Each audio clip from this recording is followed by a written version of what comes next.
భగవంతుడు ఒక రోజు నిర్ణయించి ఆ రోజున ఉదయం 11 గంటల నుంచి 12 గంటల వరకు 1 గంట సేపు సమస్త ప్రాణులకు ఉన్న 5 జ్ఞానేంద్రియములు అట్లాగే ఉంటాయి, కానీ అవి పని చెయ్యవు అని నిర్ణయించాడు అనుకోండి. కన్ను ఉంటుంది, చూడదు. ముక్కు ఉంటుంది, వాసన చెప్పదు. చెవి ఉంటుంది, వినదు. నాలుక ఉంటుంది, రుచి చెప్పదు. చర్మం ఉంటుంది, స్పర్శ చెప్పదు. ఉండడం ఉంటాయి. 1 గంట సేపు ఇవి పని చెయ్యవు అని భగవంతుడు అన్నాడు అనుకోండి.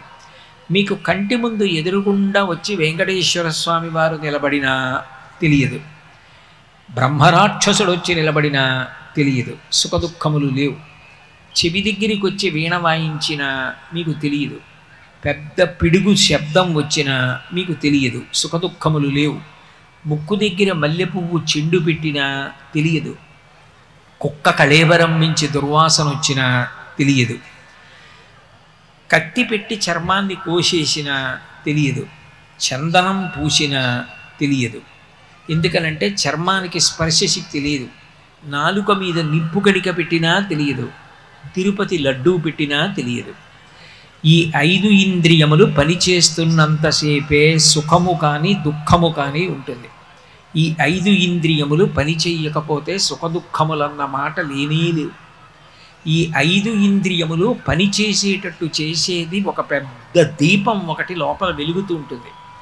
ఆ దీపం యొక్క కాంతి పడి ఇవన్నీ పనిచేస్తుంటాయి. శంకరాచార్యులు వారు దక్షిణామూర్తి స్తోత్రం చేస్తూ అందులో అంటారు, నానాఛిద్రఘటోదర స్థిత మహాదీప ప్రభాభాస్వరం జ్ఞానం యస్యతు చక్షురాదికరణ ద్వారా బహిస్పందతే జానామీతి తమేవ భాంతమనుభాత్యేతత్ సమస్తం జగత్ తస్మై శ్రీ గురుమూర్తయే నమ ఇదం శ్రీదక్షిణామూర్తయే అంటారు.